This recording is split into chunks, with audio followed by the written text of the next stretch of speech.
Batay sa pagsusuri ng GMA News Research, 82% o 19 sa 23 nakaupong senador ang galing sa mga political family.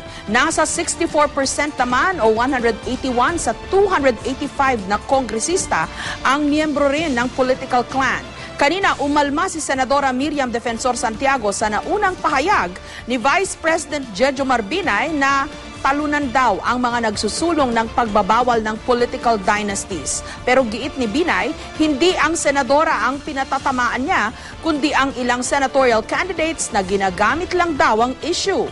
Nagbabalik si Jam Sisante. Ulit ba walang law passed by Congress? Naging legal na yan? And I remind you, even if it is legal to establish a dynasty, whatever a dynasty might mean, I warn you, not all that is legal is moral.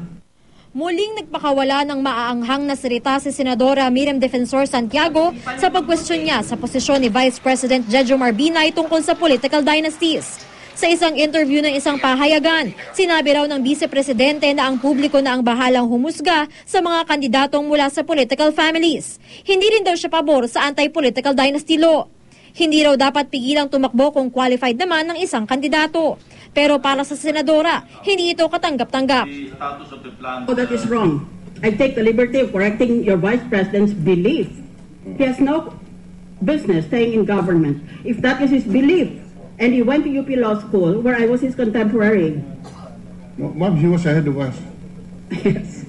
He is older. Shame on him. Tumatakbo sa pagkasenador ang anak ni Binay na si Nancy sa ilalim ng United Nationalist Alliance. Bago si Nancy, tumakbo at nanalong kongresista ang isa pang anak na babae ni Binay na si Abigail.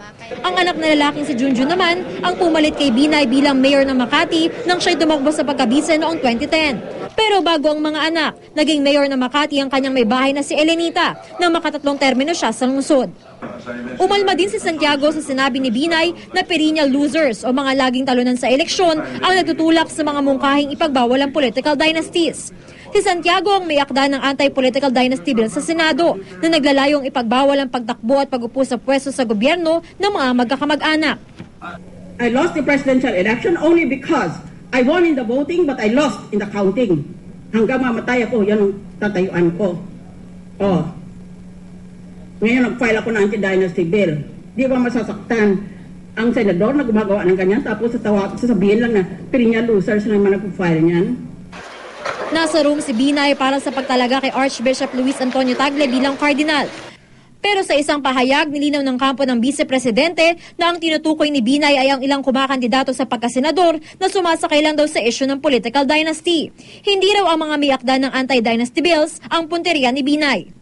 Sa ngayon, nasa committee level pa ang panukalan ni Santiago na ipagbawal ang political dynasties. Pero kung tutuusin, pinagbabawal naman talaga ng konstitusyon ng political dynasties dahil dapat daw tiyakin ng Estado na pantay-pantay ang pagkakataon ng lahat para pumasok sa serbisyo publiko.